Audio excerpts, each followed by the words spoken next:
Casual Opinions podcast. I have an opening monologue for this episode.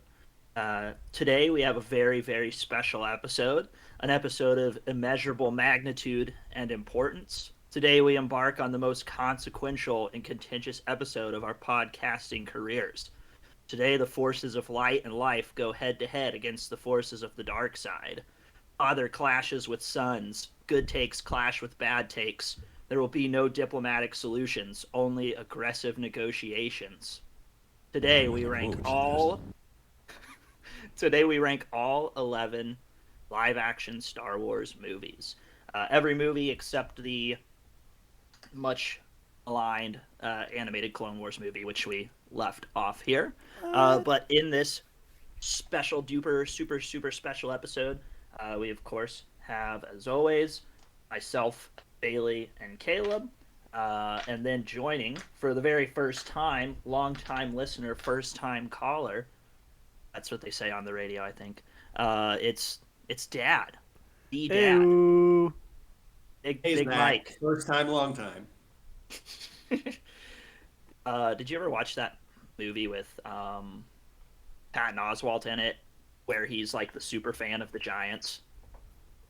I have not. It's called Big Fan. When you said that, you reminded me of that movie. He just calls into like a sports radio show. That's pretty much the whole movie. Well, I have not seen that, but I am shaped like Patton Oswalt. What we're going to be getting into today is probably going to be verbally abusive, I suspect, at points, maybe the whole time.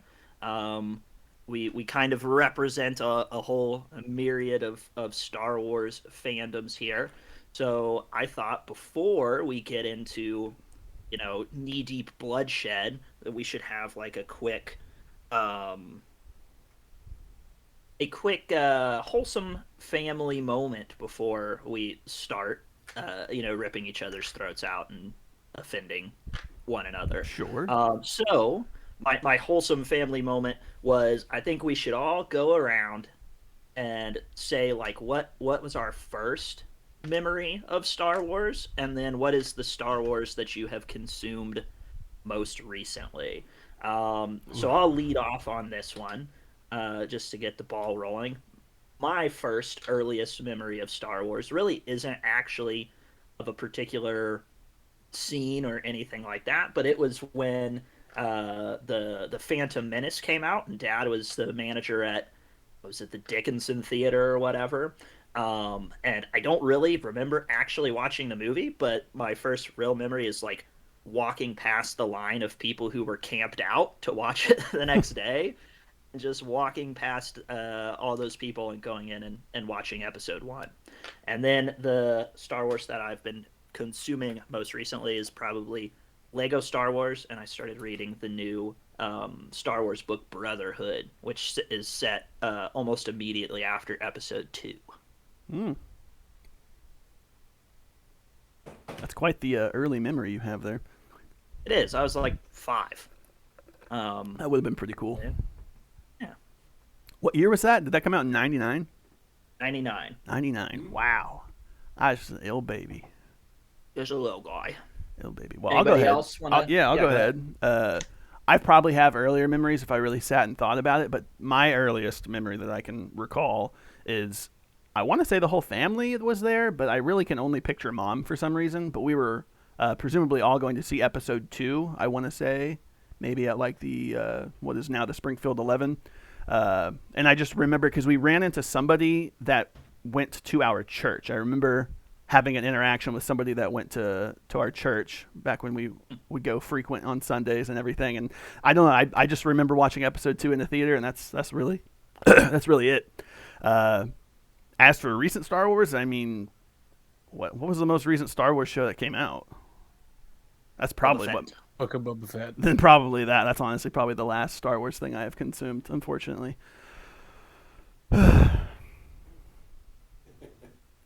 Oh, Yeah, I know Bailey. my earliest memory was kind of similar to Zach's, going to see The Phantom Menace. And I remember being a kid, and this is one of those, like, as a child you've gained consciousness and you start having like actual memories kind of thing.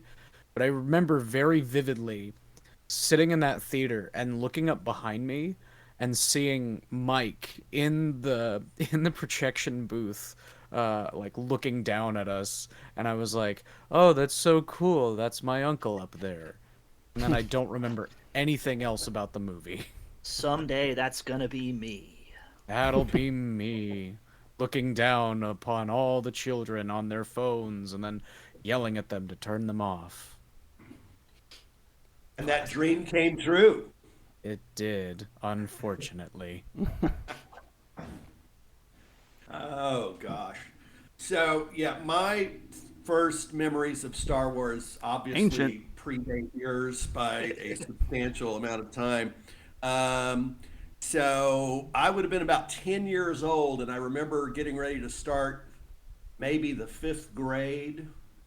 And you go shopping for your new school clothes in August, and I got a Star Wars shirt that had C3PO and R2D2 on it, and I hadn't even seen the movie yet. The movie came out in May.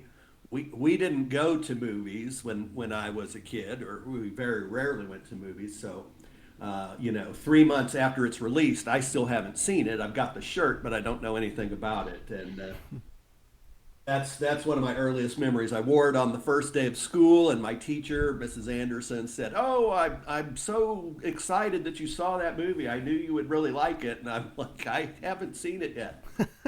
So we did see it shortly thereafter, probably in August or September, and of course I've been a Star Wars fan ever since. So that's one of my earliest Star Wars memories. My most recent Star Wars that I have consumed, and this was maybe on Thursday, I was about halfway through Solo, a Star Wars story. So, You're good to quit there.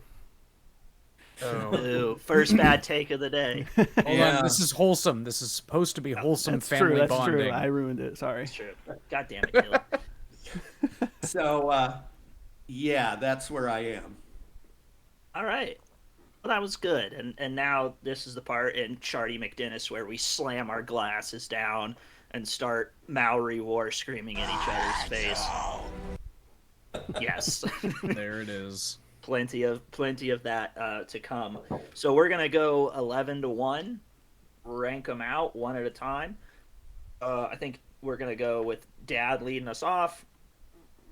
Then it was gonna go to Caleb, Bailey, and then myself, Yep. and then we'll loop back around and work our way through, discuss along the way, verbally attack each other in the process. Are we So when like say I'm going or whatever? Is that when you guys chime in with your predictions, or how's that working? Oh, okay. Yes, sorry. So another thing that we did was we tried to predict what other people's lists would look like. That's something that I think we can tally up the score at the end. We all sent our predictions of other people's lists to Kim, who is graciously going to then tally up the score to see who had the best prediction of the predictions. Nice. So I don't think we need to really mention it unless it comes up naturally, and here Okay. we can just kind of tally it up and see who wins at the end. Sounds bueno. All right, so Dad, you can go ahead and start us off with your 11 here. Let the bad takes floweth. All right. All right. Well, I have bad takes. You want bad takes? I got some. So just a couple things before I start. Number one, I was talking with your mom this morning about our different rankings and how we might differ, and we were talking about there's obviously going to be some generational differences here. So obviously I think very fondly about my first Star Wars experiences, and that's Star Wars to me.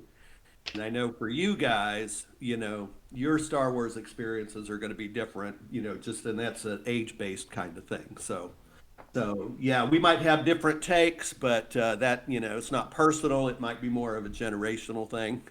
Oh, it's personal. Everything's personal when it comes to Star Wars. So, and then speaking of making things really personal, I've got my list of 11, and I can actually look at these 11 Star Wars movies and divide them into two groups. And so the first group is Star Wars movies that I like more than the Suicide Squad 2016, All right. and Star Wars movies that I like less than the Suicide Squad Oof. 2016. That Oh shouldn't my even be possible. I God. just got to say that should not be possible. Oh, You've this already is, messed this is up. starting off the We're- bad takes really bad start. strong. Whoa. Oh, Oh no. my heart I dropped told there. you I got some. Clearly. Whoa. Oh no. So I assume then you're the bottom half. Yeah. Well, you let us know when it switches into better than Suicide Squad 2016. Absolutely. All right. We are starting though with number 11, which is below the Suicide Squad line. Oof. And my bottom pick, the worst one, the 11th ranked Star Wars film, is the 2015 The Force Awakens. Oh it. no. So Ah. Yeah, I I did call that. I did So not. bad. Oof. I knew it was So, going to be that. You're just I salty think they that- killed Han Solo. Come on. well, and I did not. I'm looking at my notes here, and I did not even write Han Solo or anything about. I don't Han Solo's believe you. But I walked out of this one angry, and I think Caleb, we actually maybe saw this together at the Alamo, No. but no, No. Okay. The Alamo didn't exist at this point. Well, 2015, I guess not. Well, We did see Campbell. it together, though. I know we all did. okay. Well, I walked out of the theater and I was angry with it. It did not live up to, what I was hoping it would live up to.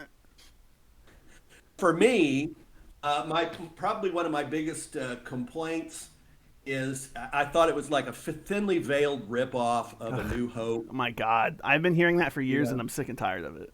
It's We've got a soft young reboot. protagonist who lives in the desert.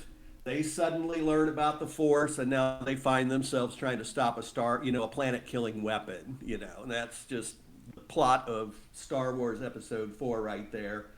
And then I rewatched everything recently to get ready for this, and for me in The Force Awakens, it was just coincidence after coincidence after coincidence. Oh, Poe come on. You can Dameron say that every movie. is on Jakku. He gets the secret plans. Rey winds up with them. She bumps into the Resistance. She hops on a ship that just happens to be the Millennium Falcon, and they leave the system, and they're immediately captured by Han Solo. They run into Maz Katana, who just randomly happens to have Luke's lightsaber. Okay, And they then we go don't on randomly to run the- into Maz. Han takes them They to Maz. intentionally go Yeah. there. Yeah, but when they went, Han Solo had no idea that she would have had Luke's lightsaber.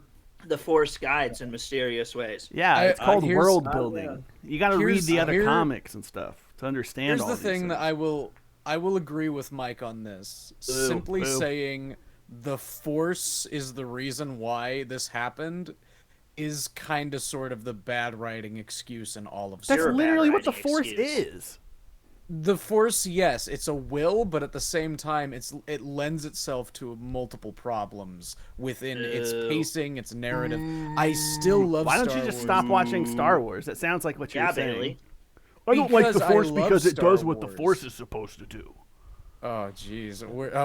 Mike, see, this is what you and I are gonna have to deal with. Right. I will interject, and I'll talk more about this later. We're saying here that Force Awakens is just a ripoff of New Hope, but New Hope is basically just a ripoff of The Hidden Fortress, Hidden Fortress, which is yeah. a Kurosawa movie. So much so, this is a little fun fact, that George Lucas thought about buying the rights to a Hidden Fortress remake because his film was so similar to that. Darth Vader was originally supposed to be named General Akira instead of Darth Vader. So Well, there we if it's a go. ripoff of one, it's a ripoff of another. There we go. Clap, clap, Ripping clap, off clap, a clap. ripoff, though. It's like That's like saying Inception. It's like saying Homage. Bug's Life is a ripoff of The Seven Samurai. Lion King is a ripoff of Hamlet. Classic, All right. classic. Is it me or Caleb. Bailey? It's you. Caleb. It's me. All We've right. already kind of gone on long here. Go for it. Yeah, my bottom of the barrel is none other than Solo, a Star Wars I story. knew it. Story. Yeah, Yeah. everybody knew I that was knew coming. it. Everybody knew it. Easiest predictions ever. It was. Well, That- maybe try making a better movie next time, and it won't be at the bottom of my list. Okay, Kathleen Kennedy. Hashtag make Solo 2 happen. No. Yeah, no, I mean, it was a movie I didn't ask for. It was a movie I didn't want. I didn't. Aldrin Enreich, not Han Solo. Good. He's good. Darth Maul. The Darth Maul thing tainted Darth Maul's character and just It- really ruined him a little bit. And the movie, if I can ignore that it's a Star Wars movie, I don't think it's a terrible movie or whatever. But it was still undoubtedly an unnecessary movie. Didn't need to happen. Really screwed the Star Wars franchise for a little while there. We're back now. We're back. Everything's good. But for a minute there, Solo screwed things up. I don't like it. It's not that great. Nope. So, sorry. Yes, sir. I'll talk about Solo later. Yeah, I was about to say. I think. Well, Shut up, speaking Caleb. of, I was gonna say, speaking of, my number 11 is Rise of Skywalker. Jesus Christ. That's my number 11 too. What the? Oh, nice. Yeah. I'm blown out of my mind here. What the hell? I'm sorry. Episode 9 is Okay, real quick before you my dive Game into of it, do not Thrones- complain about the Okay. dagger. If you complain about the dagger, I'm going to leave. All right. I mean, I'm not gonna complain about the dagger. Good. I'm just Ochi of gonna say- Bestoon. What was what? I said Ochi of Bestoon. Ochi of Bestoon. That's his dagger. This was my Game of Thrones season 8. I didn't care for Game of Thrones. Jesus Christ. And even It's better then, than season 8 was a season 8. disappointment to me. However, It's I better. care a lot about Star Wars, and I wanted this finale to be like big and bombastic. It and, like, was. the best of Star Wars, and it just wasn't doing that for me. It was. You know? Yeah, I will it's say, evident since from this the is first 5 also- minutes Bailey doesn't like Star Wars. So why are we here, Bailey? I will say it's my 11 as well, and I still think that it's a perfectly fine movie. I enjoy it quite a bit, but I put it this low out of regards for how much and how highly I revere Last Jedi, which will come later in my list here. I just felt like this movie and obviously there was all sorts of director controversy. There's Rotten Tomato basement dwelling fan review bombers, but I felt like it turned away from all of the stuff that was really awesome in The Last Jedi. It still has some all-time moments, like the Rey and Kylo duel on Death Star 2 is like a top ranked lightsaber duel, really in all of Star Wars. That's probably a top 10 saber duel. The getting Han Solo to come back was just, I mean, that scene alone is totally worth it. I mean, it's great. Like, I really like this movie, but the problem is I like The Last Jedi way, way, way more, and this just kind of felt like it left a lot of that's more that respectable. behind. That's more respectable of an answer.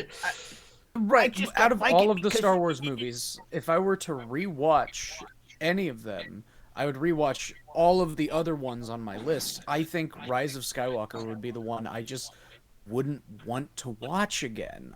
That's just the way I feel about it. Oh, excuse me. I Well, yeah, always wanted to I watch was. 'em. I'm surprised Bailey and I had a match there, but Right.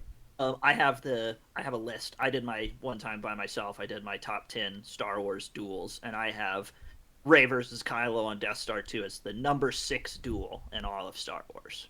I will say this, though. This movie is definitely better than Suicide Squad 2016. Well, that 100%. counts for something, I guess. Yes. I would disagree. Well, no surprise And- there. Well, Mike, you'll have your chance to talk about it, I'm sure. That will loop us back around to Dad then at number 10, since Bailey and I had the same 11. So back to number 10. This is another pick that's below or beneath the Suicide Squad line. And Oof. I have Solo, a Star Wars story. Mm. Oof. This is another one I watched. I didn't like it the first time. I tried to give it another chance. I didn't like it on the second viewing. And you didn't Either. make it through the third viewing, we heard. Well, I ran out of time. Now I will say, watching it the third time, and I was just kind of halfway watching it. I did maybe start to appreciate it a very small amount more. Not a lot. It was slightly better than my recollection was, but it's still not very good. And I know that some of you are going to have a different take, but just I have big problems with Alden Ehrenreich. Yes. No, I agree with He you. is not a Han No. Solo. No, he's For not. me, when Harrison Ford is Han Solo, he's cocky but believable. He's gonna make a claim or say something that seems kind of cocky or arrogant, but you feel like he can back this up. He can pull this off. And Alden Ehrenreich, he will say something cocky, and you're like, this guy's an idiot. He Well, he doesn't know what he's talking about. did you know they had to bring in an acting coach for him because he wasn't acting I like Han Solo? I did. Yeah. I did. That's So proof this movie didn't need to happen. They literally do that for just about every movie. They have acting coaches on site. Yeah, but Yeah, when you're needing to act like Han Solo, that's a sign. Just don't do it. They did that for Lando in the same movie. They did that for just about any other. They did that for Ewan McGregor. They did that for everyone who has played a role that was played by another actor. You have to get the mannerisms down. You have to get the voice Well, down. they didn't get him It's down. common That's why I'm practice. saying don't do it. yeah, Alden missed the mark there. Yeah, And I did hardcore. read recently where Star Wars or the producers of Star Wars at Disney, they are no longer going to cast actors Yeah, I to saw that. play. Bad decision. No, good decision. yeah. I mean, they cast Ewan McGregor to replace Alec Guinness. That's They true. cast But that was a long time Rosario ago. Dawson to replace the voice actress for Ahsoka Tano. You know, Yeah, but the I Ahsoka will- Tano is different. That's anime. You had to do that. Yeah, when you got a voice actor and you're switching out to a live actor, it's not quite the same for me. Hayden Christensen is replacing every single person who ever played Darth Vader. Okay, but that doesn't mean anything. That's true, but he's taking the mask off is basically it, so. I will say, on a positive note for Solo, I thought Donald Glover was great. Best part. Always is. I would give Donald Glover a Star Wars movie now. I want to see the Lando movie. He knocked it out of the park. His part was great, but yeah, Solo, not a fan. Yeah, yeah. Next for me, 10.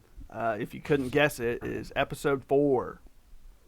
No very offense. I think I to did guess that. Okay, no offense to those movies. They're obviously great movies. I love them. I love all the Star Wars movies. But I mean, they're old. They're dated. They're not the best.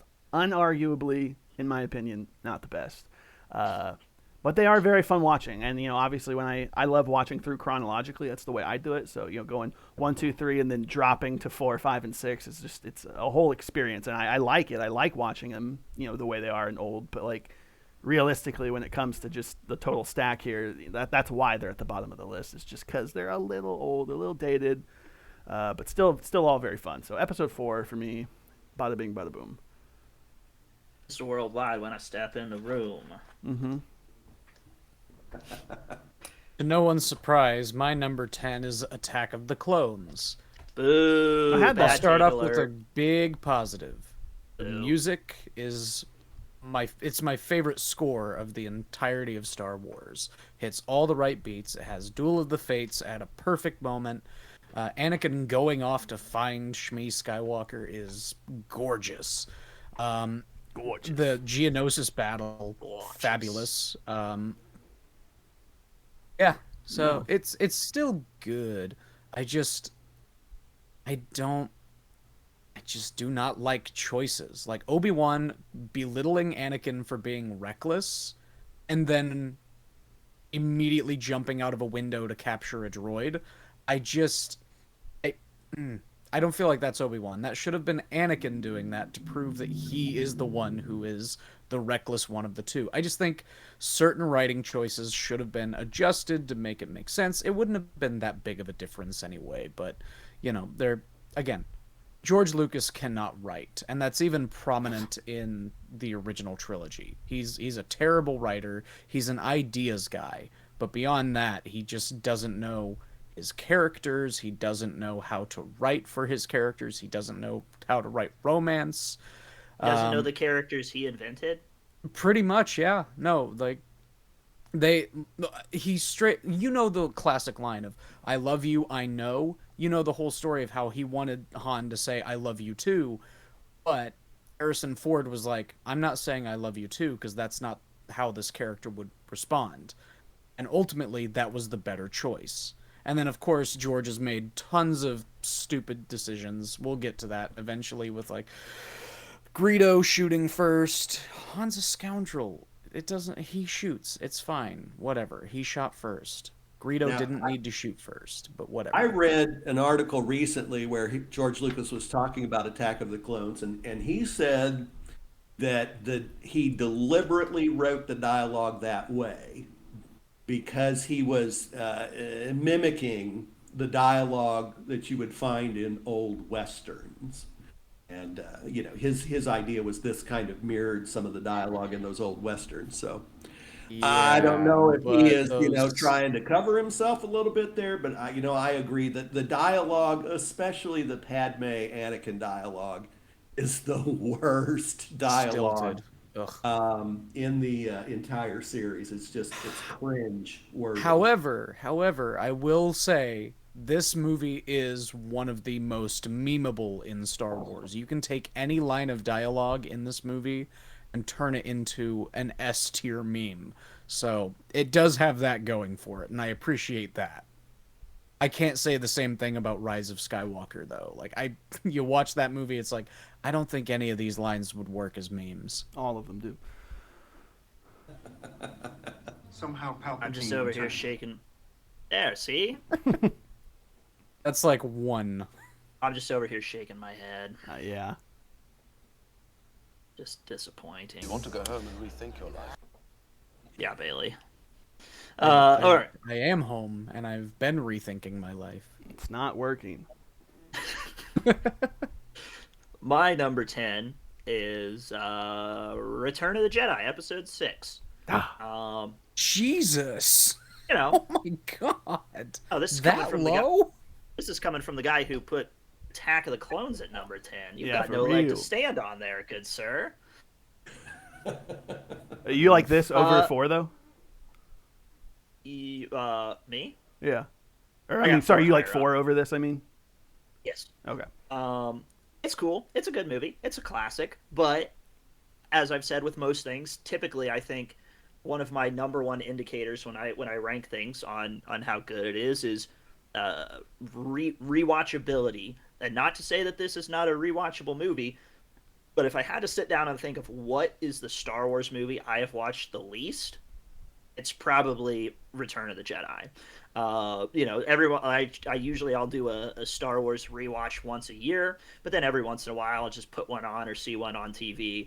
And I never go to Return of the Jedi. Like I'm never sitting there and I'm like, I want to watch Episode 6. Like it never just like pops in my head. It's got the best. It's got the best duel of the original trilogy there. It's got Anakin's redemptive journey there. You got to watch the remastered version where the ghost is Hayden Christensen. That's the way to do it. That is the way. I have nothing bad to say about this at all because it is a very good movie. It's just probably my least watched Star Wars movie. So yeah, Return of the Jedi, number 6. I'll leave it at that. Nice. I guess that's at number 10. It's Episode 6. Right, but, right. Yeah. Episode 6, number 10. Yeah. Wrapping back around.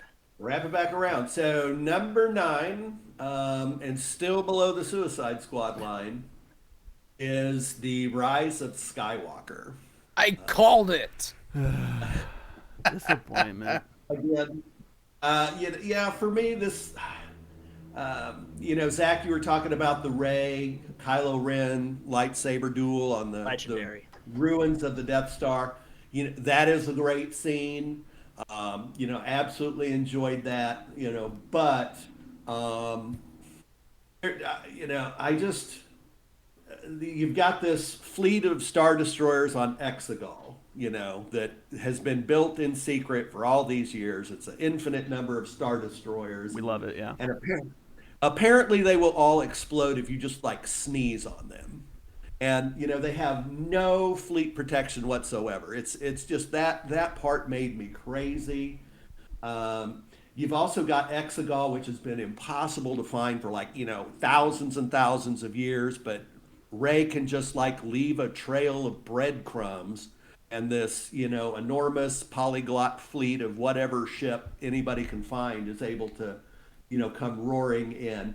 Again, a lot of improbable things in there that just made me kind of roll my eyes. So not one of my favorite ones at all. She's just charting the direction through wild space into the unknown regions. Yeah, if you're a decent enough pilot, you can make it. Dropping little beans along the way. So, in the past 10,000 years, that Luke Skywalker couldn't do that. He couldn't find his way there. Well, he was the one who had the holocron. Yeah. Isn't that where she got it from? Yeah, I think. The Wayfinder. Or I guess it was a Sith Wayfinder. Yeah, it was a Sith Wayfinder. Yeah. I'm pretty sure he had it. I know. I can't remember this. Kylo movie. Ren got That's his why own. It's my number 11. Luke was searching for Exegol. Yeah, he was. I don't think he quite got there. Oh, she picked up his trail. It was Dio who had the map to Exegol or something. Because I remember Kylo destroyed it on the Death Star, the one that Rey was looking for. He just crushes it. He's like, you'll join me and be my girlfriend." And she was like, he just steals his. It kind of worked in the end. And his Wayfinder, and honestly, I just watched this movie earlier this week, and then can't remember anything. I can't, because I was actually kind of refreshing my memory. I pulled up a plot synopsis of it, and I'm like, wait, Ben died at the end, and I could not remember that, and I just watched it. How did you not remember that? Yeah, that's like a whole moment. That is kind of a big moment. It's that forgettable to me. Oh, shut up. Fair. Not fair. Agreed. Not agreeable. Bad. This is why we're here, Caleb, because it's fun to listen to us bicker about Star Wars. That part where Ben transitions from Kylo to Ben, and the ghost of his father is there, and he looks back at him, and he goes to say, "I love you," and he chokes on the words, and then the ghost of Han Solo just says, "I know," and then he disappears. Knife through the heart. Yeah, that was Sith dagger through the heart. That was amazing. I still find it funny how Rey was like, "This dagger has done unspeakable things," while holding the fan-named Youngling Slayer 9000 in the other hand. It's all good. It He stabbed redeemed a himself. It's all Palpatine good. clone and a lady, whereas the other thing killed children. Soars Bandim had it coming, alright? Little punk. He didn't know what to do. Right. Mistake number 1. Should have studied more. There. All right, Caleb. Wait, is it me? Yep, you're Yeah. host. I really Mike thought it and was you. Zach for some reason. My bad, or I would have jumped right in there. Okay. Me. Episode 5. Yeah, my 10 and 9 for you flip-flopped. I knew you were going to put those two near the bottom. Yeah, episode 5. I mean, I don't. It's my same, reasoning for 4. I mean, there's nothing outright wrong with it I can think of, off the top of my head. But It's a little old. It's not as flashy and cool, but it's still a great movie. Uh, I think in this order that I'm placing it, yeah, I like 4, 5, 6. 5 and 6 better than 4. It kind of just goes in that order for me, because they get better as they go, in my opinion. But yeah, episode 5, bada bing, bada boom. Aw, Caleb, quick and to the point there. Yeah. I'm not a hater. I'm not try going to to hate on be- these things because I like all Star Wars. Unlike I'll some try of to you be schmucks. quick and to the point on my number 9. I put the Phantom Menace again to no God one's damn it, surprise. Bailey. Wow, you I really love Darth Maul. What are I you love clearly Duel don't of the love Darth Fates. Maul. You monster. You I absolute love the pod monster. race. So, I mean, like, the Ugh. pod race has You one were of my probably top sending 5 hate favorite mail to Ahmed characters. Best. I was not, no. And Jake Lloyd? That's you, I bet. No. Yeah, you're the reason Jake Lloyd snapped. Thanks, No. Bailey. No. Anyway, the pod race is fantastic. Darth Maul's fantastic. Duel of the Fates is fantastic. I just get really pissed off when people say that the dialogue in this film is Shakespearean.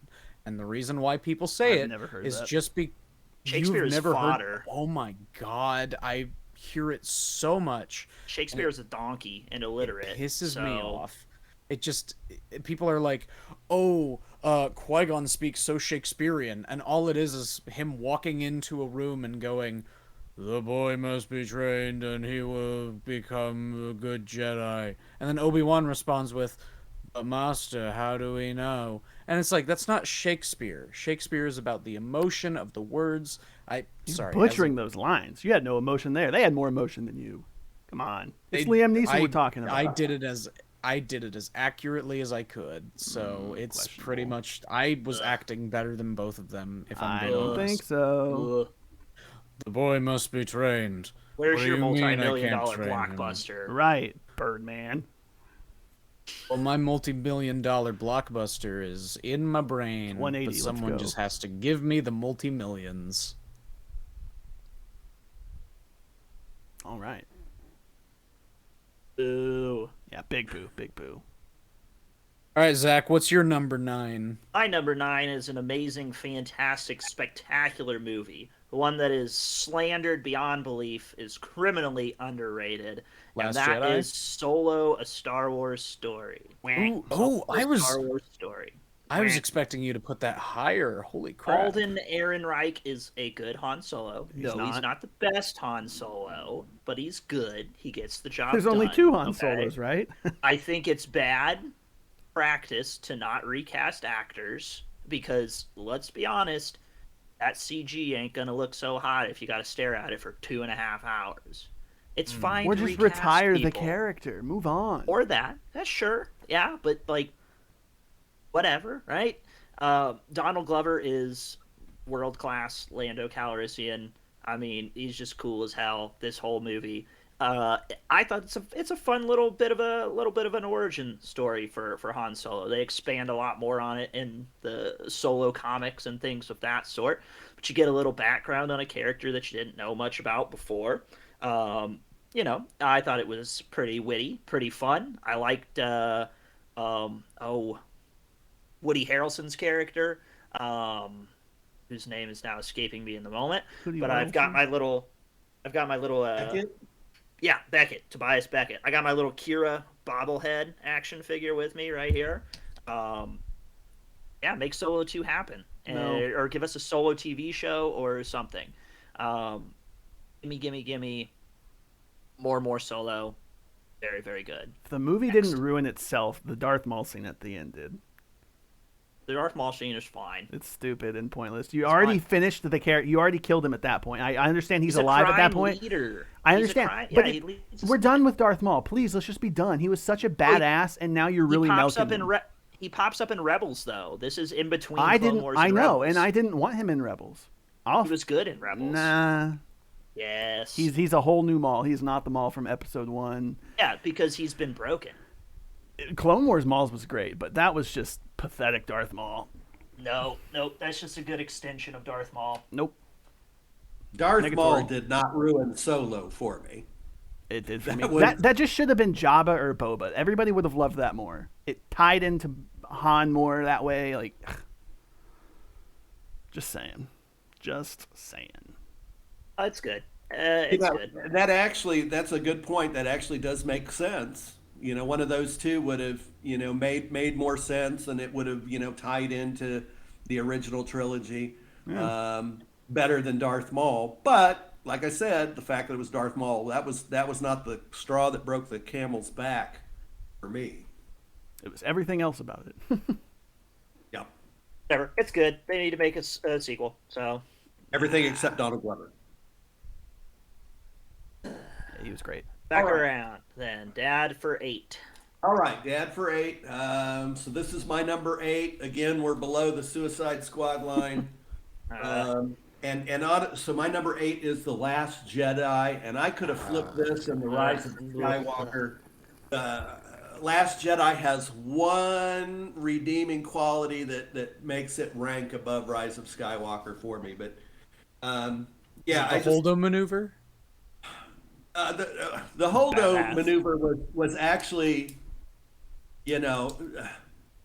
something that was a little redeeming there. I didn't like Admiral Holdo, but the Holdo maneuver was pretty cool. No, for me, well, I've got a whole list of criticisms here. But one of the big things is, we're 8 movies into the Star Wars series, and suddenly fuel has become an issue.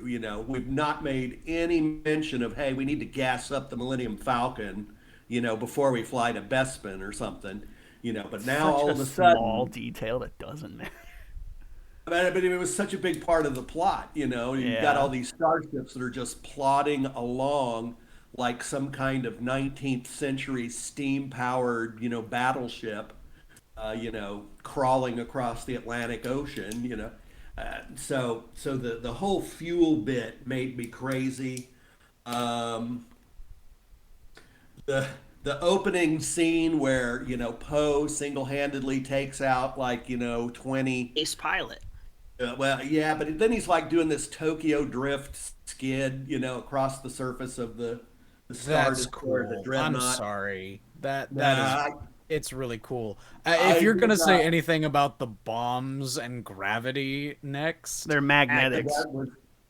That was the very next thing. Now, it doesn't have anything to do with the gravity bombs, God but the damn it. fact that I watched that scene and I'm thrown back to the movie midway when the Devastator squadron is launching its attack against the Japanese fleet, and they are just moving so slow. They are such easy targets, and I'm like, this is what I'm seeing now in The Last Jedi. So I'm like, oh my god, Magnetic bombs. That's all I can say. it's the Devastator attack. The monoskis bothered me. I just couldn't. Oh, those stand are that. cool. On The the what? freaking the salty planet. Oh. Yeah, they've had repulsor lift technology. We've got lights, land speeders that float, but for some reason you can't control this thing unless you've got a monoski. It's old that's tech, creating man. It's this abandoned enormous base. plume of red salt behind the thing. That just made me nuts. So the one redeeming thing that I really like is the Kylo, when Kylo and Rey fight the Praetorian Guards. Yeah, I that's a good one. really like that scene a lot, Banger. but I especially like it when it's set to I knew Britney you were Spears' gonna say that. top. I knew you were gonna say that. You always bring that up when you talk about that scene. when it's set to Britney Spears, what? Toxic. Oh, They just replace the sound. got it. I knew you were gonna bring that up. I 1000% knew you would. That is the best part of The Last Jedi. It is pretty That's such a- amazing. That's such a good movie. Would it be me then? Yeah. It Yep, is you. you're number sir. 8. All right. Well, if you didn't already know, episode Return of the 6. Yeah, I called it. That was a pretty easy prediction. Yeah, I'm following a little bit of a pattern here. Like I said before, I had not much to say about this. It's a great movie. The 4, 5, 6, they get better as they go. I think 6 is the best of those 3 of the original trilogy. Just a little old, but still a great movie. I'll always enjoy it, and I'll always rewatch it on my Star Wars rewatches. So, yeah. Hayden Christensen version. Right, yeah, of course. I wouldn't have it any other way. Except I will say, I did just recently buy the original trilogy on like the original VHS copies, and I'll I probably think you told me rewatch about them. that. Yeah, he won't be in that, but Nice. I want to rewatch those. So You'll get to see Darth Vader with bushy eyebrows. You'll Yeah. get to see the puppet version of Sly Snoodles. it'll be great. Yeah. Oh, Sly. And the Sarlacc without the beak. I love it when Sly Snoodles kills Zero the Hutt. Isn't there a mission in the Lego game with Sly Snoodles or something like that? I've not gotten that far. I just started episode 5. Ah, cool. Well, I think I saw it and it was fun. Anyway, I'll get back to my list if Caleb's done. Oh yeah, I'm done. Okay, cool. Cool. I'm ready for all of you to hate me for this choice. And I Number am 8 too. is Rogue One. Fuck you. Yeah. Not bad take, Bailey. Big bad I- take, Back Bailey. at it again. I'm ready for it. Wow. I'm gonna say I love K2SO. Wow. And I Shout love out, the Alex. whole final 30-minute battle. It is Wow. some of the best Star Wars I have ever seen.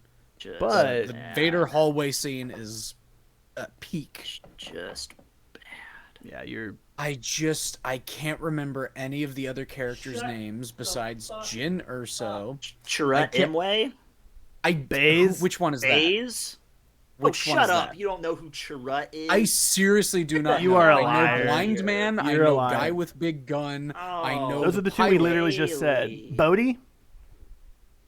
That's his Which name, one is right? that? Cassian Is Bodhi the Big Andor? Gun guy? Bodhi's the pilot. Baze I is know the big gun Cassian guy. Andor because he's getting a show. Don't say you don't know anybody. I don't. Who? Okay, which one? Literally What's the just- pilot's name? Bodhi, I just Bodhi. said it. It's Bodhi. Okay. Bailey. And You know Chirrut- everybody. You're making this up. I'm calling it out. No, like Fake, hold on. It Fake, is. It's a fake. Which one is Chirrut? It's a bit. Is Chirrut the blind guy? It's a bit. Saw Is Gerrera is Chirrut in the there, blind Bailey, guy? for Christ's sake. Yes, we've already said that like 6 times. I know you're hearing us. You're lying. You're all yelling over the top of it, and I have Loud 3 noises. voices in my headsets. This is your worst decision yet, Bailey. Without a doubt. I literally said it's some of the best Star Wars out there. That's not what I And heard. then you said, I hate this afterwards. I didn't say hate. Well, maybe I did. We'll listen on the recording. But I don't remember any of the characters Lies. at all. Liar. I know Pilot, Guy with Big Gun, Blind Man, Cassian Andor, Jin Urso, K2SO, and then, of course, our meme daddy.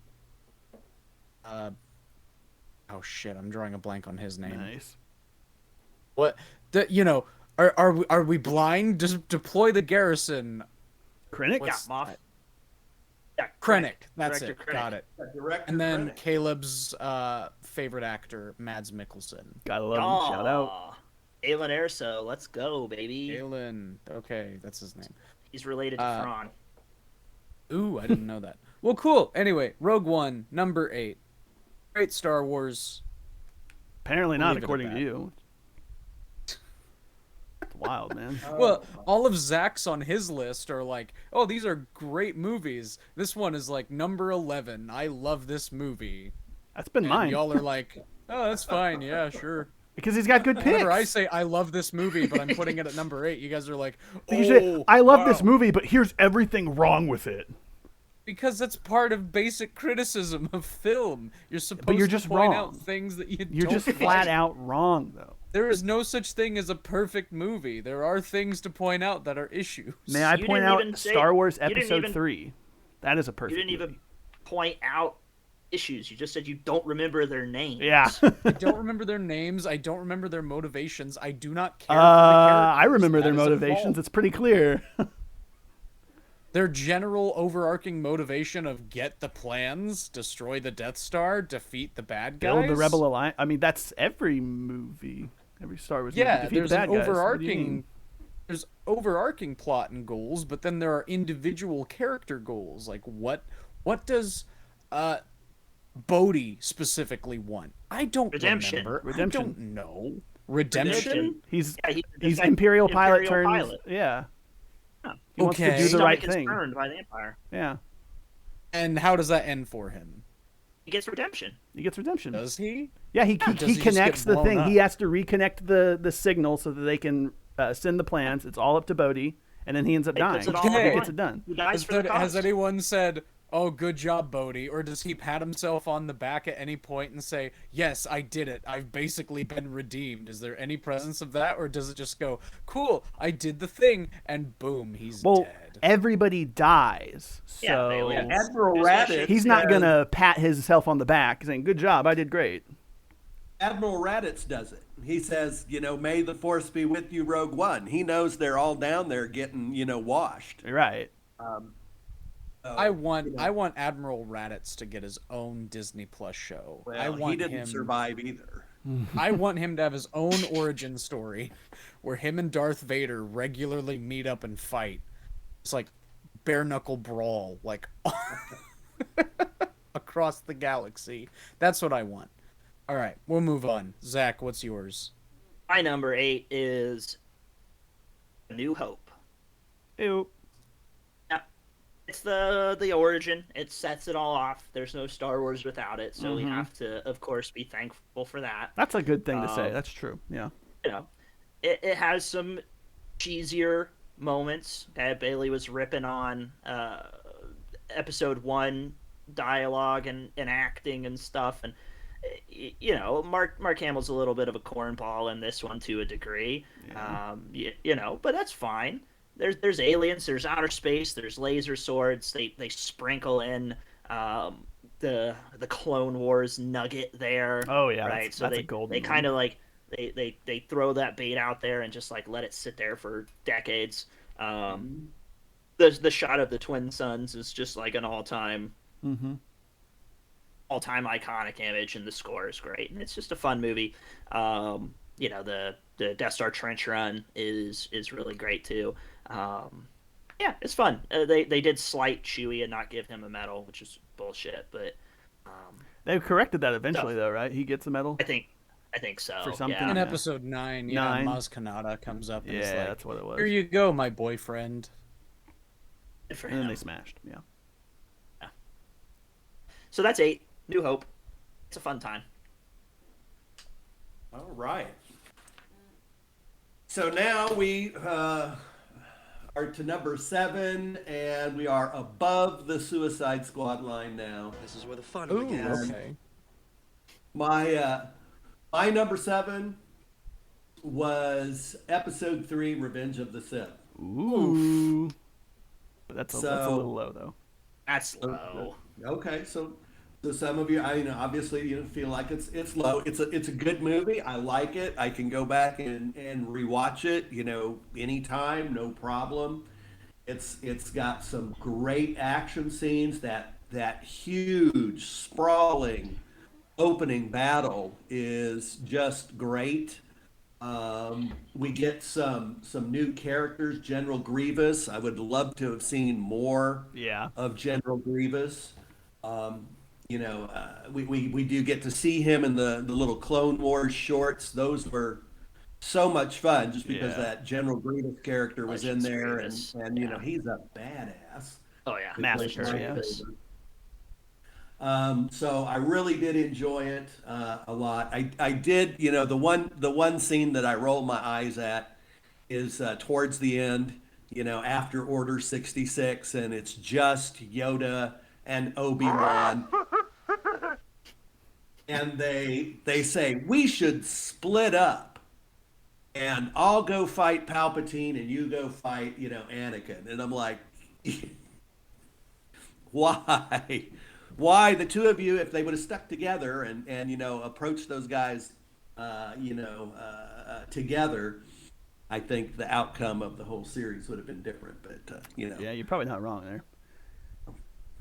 that's the one minor complaint that I have, regarding the plot. But I really do enjoy that a lot. Well, very good, very good. A little low. I would go. for me, I would go. Yeah, I'd definitely go. but, higher, at least she had, for the most part, nothing but good things to say. Okay, yeah. So me then. you're up. Yeah. Episode 2. Shout out episode 2. I'd have thought that'd be higher for you. Really? Yeah. Oh, that just destroyed my guess ranking for you. Really? Yeah, no, Yeah. I love episode 2. It does. I want to say probably between 1, 2, and 3, it probably gets the most hate of the three, which is just a little undeserved because it's such a visually amazing movie. Oh, the Clone Wars and the lightsabers and the Yoda fight. Oh, it was just I'm giddy about it. It's a great movie, but yeah, no, it is a little bit lower. I agree. I would have probably thought, just without thinking too hard, I would have had it a little bit higher up. But this is where I ended up putting it. Great movie, better than the original trilogy. Sorry, but it's just a little true. It is. Yeah, I mean, yeah, there's some sappy dialogue, whatever, but it's fine. It's fine. It's dialogue. People talk, whatever. It's a big universe. There are some people out there who might just sound like that. All right. So yeah, I don't know. It's a fun movie. So yeah. Rock and roll. Cool. Caleb will enjoy this number 7. I put Solo down here. So enjoyable. But I love Solo. I think Alden did a fine job. He's not Harrison Ford, and all of us knew that. The same way that Donald Glover is not Billy D. Williams. But they still did their parts really well. They did their job, and I'm happy with what we got. It's a little unfortunate that Kathleen Kennedy is basically like, we're probably not going to go forward with this, which means I think the Lando series might be put on hold because of that, and that's a disappointment. Solid play on her part. Tragic. I think this movie is a great like heist kind of film, and setting kind of like Rogue One. I appreciate an actual like on the ground war movie. Sounds like you don't appreciate Rogue One. We heard that already. And then I appreciate Solo for going into a different genre with the heist. And I want Star Wars to go into more forays with different genres. I want them to go horror in something at some point. I think that'd be fun, but they're gonna play it safe because they want to appeal to the little babies who will buy all the toys. Yeah, Solo, it's good. It's good quality Star Wars, number 7. Well, It you is were good quality Star Wars. you had tweeted, excuse me, you had tweeted about Alden Ehrenreich and how his performance has been so maligned, and that tricked me into thinking that you would score Solo much higher. So, yeah, that blew my predictions out of the water there. So. Oh, what did you think I had Solo as number 1? No, I actually plugged it at number 2, so I was way off. So Oh, my bracket has been busted. Busted. I brain. think I've been smoking Bailey's so far. I honestly haven't been paying attention too much. I think I might have. I think I've 100%ed Bailey so far. I've Nice. done For what pretty that's good worth. on. I've done pretty good on Caleb so far. I probably did the Okay, worst. Solo is good. That was good job, Bailey. Yes. I had at points considered sliding it up a little bit too, Jeez. but I didn't. My number 7 is probably going to get me sent to old head Star Wars fan ale. But Empire Strikes Back at 7. I know if you search on any list from any internet movie critic on the internet, every single one of them has Empire Strikes Back as number 1. It's probably the most common pick, and sure, it's a very very good movie. I'm just proud you didn't put it at number 11. Yeah, That's what I assumed you would do. Of the original trilogy, I think it's certainly the best.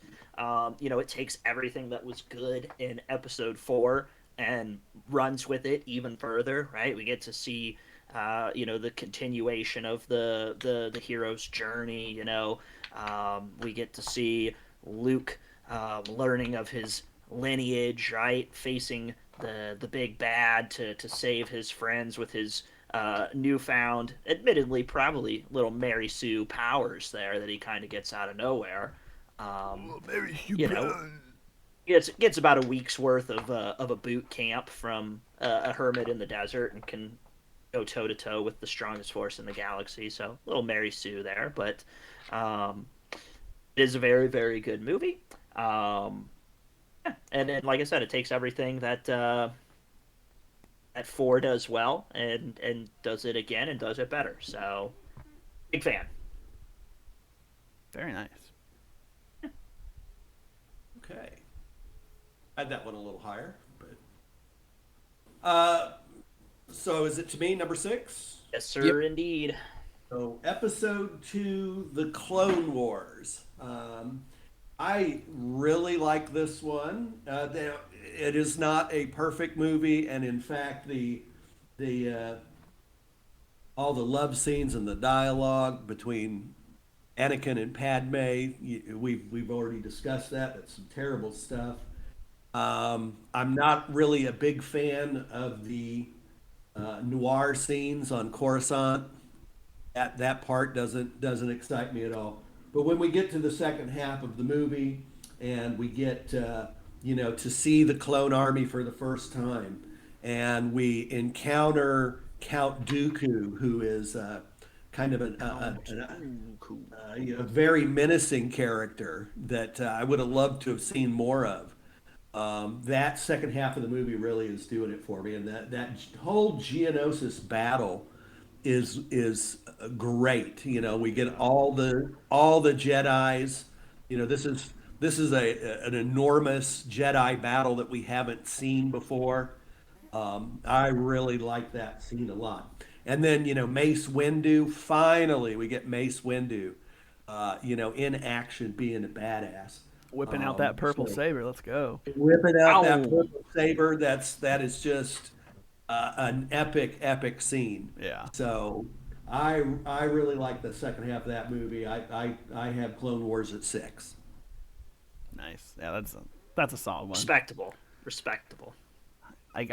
That's such an iconic moment because that's the first time we ever saw a purple lightsaber, if I'm not mistaken, and that's just he set it in stone there. That was good. Mace Windu for the Well, win. and I don't know, Caleb, if you remember or not, or Dad, we had the Mace Windu action figures With the blue? that we with a blue lightsaber Uh-huh. because when he came out for episode 1, they hadn't tabbed a lightsaber color for him, Right. so it was blue, which I think is pretty neat. Yeah, I was one time really hoping that was like an expensive figure, but it's not. I was like, man, we got it in the box and everything. He's got a blue lightsaber, but no, it's not. Okay, so next up for me is none other than The Last Jedi. I got it right, and that is my number 6 as well. Oh, heck yeah. All right, yeah. No, The Last Jedi. I think I think literally I saw this twice in theaters, and both times that I saw it in theaters, I had a pretty splitting headache. So when I was watching it, I definitely wasn't as as I wanted to be, like I was with episode 7. So that kind of it obviously didn't ruin the movie for me, but it just ruined my experience and made me kind of maybe not appreciate the movie at first. But I have, since the trilogy's ended, I've come to love 7, 8, and 9 tremendously, and especially 8. I've grown to love 8 a lot more. I had issues with it, and obviously the whole director switching and a few avenues I would have went down instead. But ultimately, I love what we have. The Praetorian Guards, badass. Yeah, I didn't expect them to kill Snoke. I was a little disappointed, but like I said, I think ultimately that was cool and where they went with that. But yeah, Last Jedi. Bailey, you got anything? It's probably one of the most gorgeous Star Wars movies, like visually stunning. I think Rian Johnson gets a lot of hate from a lot of the Star Wars community, mainly the fandom menace, the toxic fans who I really don't understand how people can watch a movie like this and unironically call it the worst movie they have ever seen. Right. And I'm like, y'all haven't seen enough bad movies if this is the worst movie you've ever seen, because it's quality. Again, the Snoke thing actually got spoiled for me while I was working, so that sucked, and I didn't have a good in theater viewing experience because a guy answered his phone in the middle of the movie, like while Rey was reaching out through the Force and like feeling life and death and cold and hot. This guy's just like, "Hey, yeah, we're watching the movie right now. Yeah, I can talk." And it's just like, dude. So I didn't have a pure experience, and it kind of tainted it for me for a little bit. Yeah. But Then I rewatched it and I fell in love with it, and it's it's a great Star Wars movie in my opinion.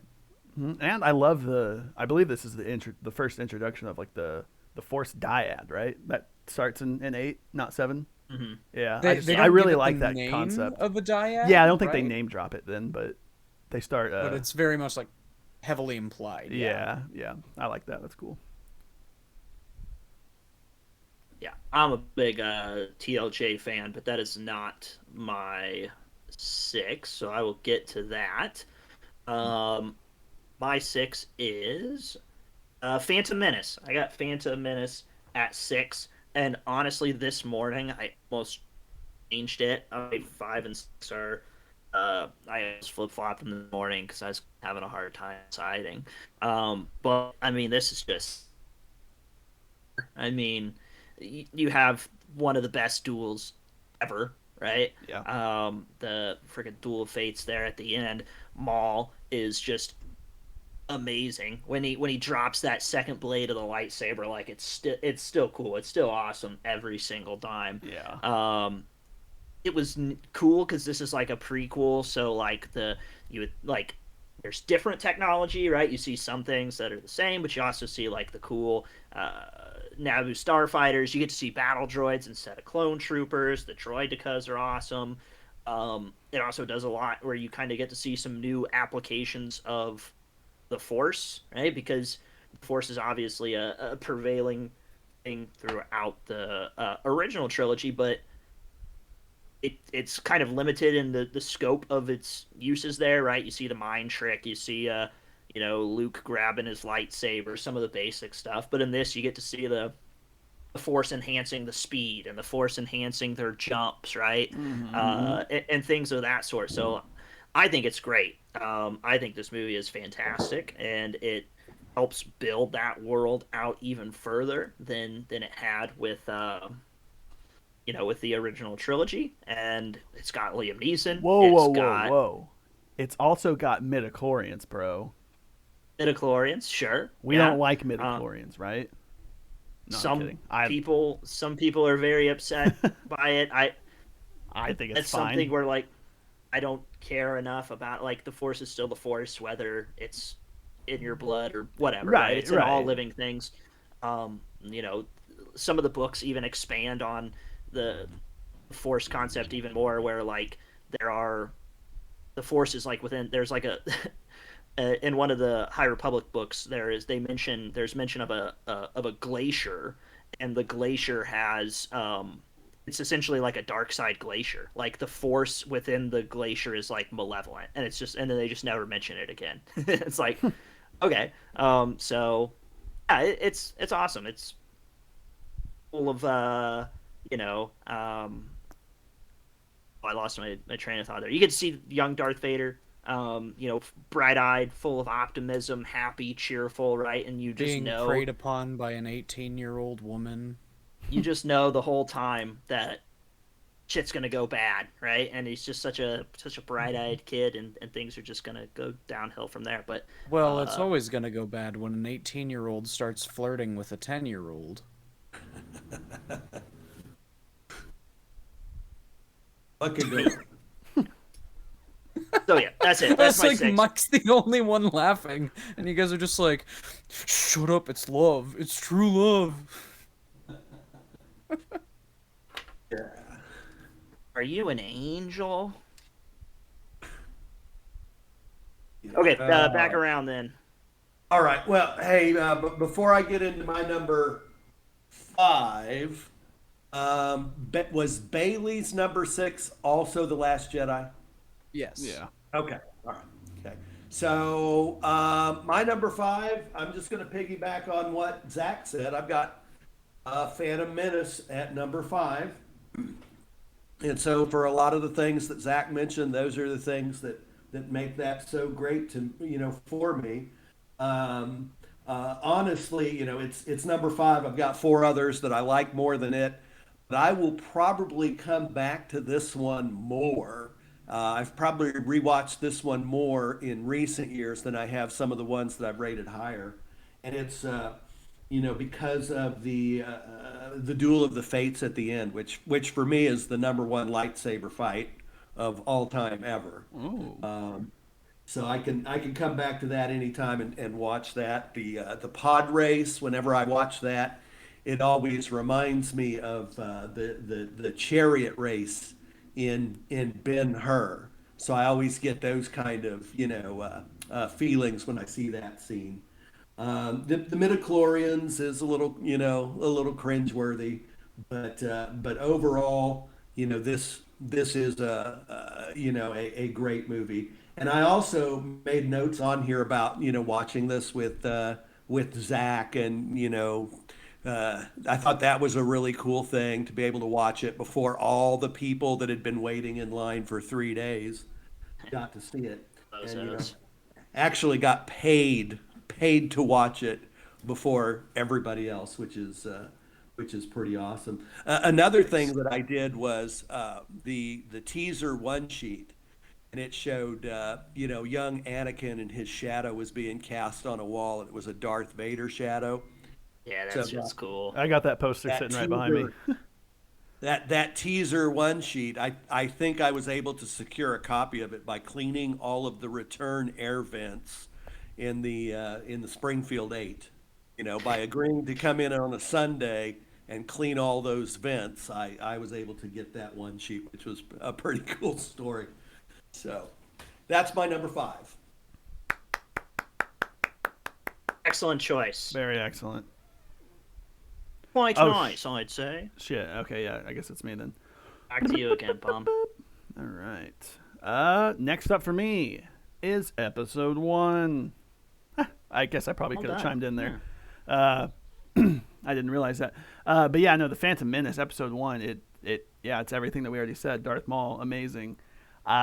Something I think Adam from the theater always said, and I've agreed with it, is it would have been way cooler if they didn't show his double-bladed lightsaber in the trailer. Yeah. And I agree. Because That's they just that's so always the nonchalantly case. ignite that second blade, and it's like, oh, okay, that could have been a little bit more epic, but in the theater, in the movie, I don't it's obviously remember- still epic. I don't Well, remember the even- trailer, so Yeah, I even feel like a lot of remember, people probably the Attack didn't. of the Attack of the Clones even had one of those, like, for Mace Windu's purple lightsaber. I remember that was one of the things they put in those trailers. Yeah, it's so like, it wasn't save that for as- the movie. Exactly. Yeah. Like, there's so many things that you just gotta save. You save it for the movie. I think that would have made it a little bit better, but I mean that didn't affect the actual movie. But yeah, no, I mean episode 1, it's great. It's great. Darth Maul's probably my favorite Star Wars character. It flip flops between him and Kylo, and a few others maybe, but he's just so cool. And this is, I think he has like 2 lines in the entire movie, but it's awesome. It's amazing. Good stuff. Good stuff. bravo. Thank Yeah. you. Thank you. All right. My number 5 is Revenge of the Sith. Right off the bat, it just starts off super strong. It's probably the best way to open a Star Wars movie. It's really cool. Wait. You cannot sing enough praises for how they open that movie. And just going on into it, it just kind of keeps building, and it has that sense of impending doom and dread, while also remaining very fun. So it's a good encapsulation of everything that a Star Wars film can be and should be. But it's not number 1 apparently. It's not number 1, Damn but it. it's still like on my upper end of the list. So it's still my top 5. So good stuff. I love it to death. Meme worthy as hell. It's a gold mine. It is a gold mine. And Wait, I do want to say this. Another instance of they should have saved something. I've gone back and I've thought about the whole Yoda pulling out his lightsaber thing. And I don't know if you guys will agree with me on this, but I think it would have been so much cooler if they had saved Yoda pulling out a lightsaber for this movie whenever he fights Palpatine. I mean, I still liked the Dooku one. If you're referring to That getting that rid of one is Dooku. fine, and I remember people like cheering in the theater whenever I went to go see that. But I think if they would have held off and had Yoda just use the Force for everything, and then once he's facing off against Palpatine, the most powerful Force user he's fought at the time, to whip out a lightsaber because there's no other choice. I think that would have been endgame level of epic for me. It's cool. The only thing I could say to that is I know Palpatine. The reason why I think it makes better sense the way they did do it is I know Palpatine was not a big fan of lightsabers. He didn't actually like to use them. So may as well save the lightsaber fight for Dooku. Yeah, I get that, but it's funny that he doesn't like lightsabers, but in the Clone Wars he whips out 2 of them and kicks Darth Maul's ass. Right. But I mean, like, if you Yeah. watch the movies, Palpatine doesn't really make it well known that he doesn't like lightsabers. I mean, well, yeah, I mean they don't outright say. I'm just saying I've seen in like lore and in books and stuff that he's made it exactly. Like and even with Dooku, he doesn't say like I prefer the sword. It's just kind of like he's just naturally got a curved gifted saber. with it. Well, He's got a curved hilt. Yeah, and that's like a whole thing. Like there's a reason why like have to do with his fighting style and everything. As to why I mean, it's curved. again, you can't really. It's not pick that just up while watching the physically movie. It's appealing. not deliberate. You have to kind of go into the lore and all that kind of stuff, which the movie doesn't do for, a design of a lightsaber. He's not sitting there stroking the curvature of his blade and saber and being like, the curvature of this lightsaber yields great for Form 2 in combat, which is my preference. He doesn't do that. You just kind of see him whip it out and go to town, and it's like, okay, he's good at what he does. Phrasing. No, nobody. What? Phrasing? You see him whip it out and go to town. I thought you were saying praising, like No. Bailey's praising a movie, and then I that's figured true. out That's a little rare. too late. You were saying That's also phrasing. what I thought you said. Yeah, no. I will talk more about that. I will talk about that movie later. My number 5 is Episode 2, Attack of the Clones. Like I said, I could have flip flopped. I could have flip flopped this with 6, depending on my mood. This one has the superior duel, but this one on a whole is more action packed. Yeah, sure, there's some cheesy dialogue, but you got to remember Hayden Christensen is portraying like a 19-year-old. Okay, is there a non-awkward 19-year-old? Right. No, of course he does a perfect job. He is an awkward boy who is all horned up for this older woman here, and he's been told his whole life, hey, you can't do this. You can't do this. And if that's all that's been fed into your mind, and he's probably never talked to a girl ever in his life that is not also a Jedi, like he's not going to come in there just slaying it like a pickup artist. So Right. I've got no problem with that. You get to see the clone army. You get to see Jango Fett. You get to see young Boba Fett. Oh, Jango Fett's so cool. I forgot about Jango Fett. You get to see Mace Windu just whooping ass. I mean, Slave One. yeah. Yep. The Spitfire. Jango Fett starship. Jango Fett's starship. And also, this is really where Ewan McGregor as Obi-Wan just like really comes into it too. Like, I mean, he was good in Episode 1, but this is where you get the Obi-Wan that is the best character in all of Star Wars. That's a good point. I like that. He kills it. It's fantastic. There's really great chemistry between the two of them that I'm very excited for. Also, got a shout out R.I.P. Coleman Trebor there, who gets popped by Jango Fett. Poor guy. So Wait, that's my 5. Oh, right. I was like, The guy with the little horn thing. on his head. Yeah. I remember. I just love the name Coleman Trebor.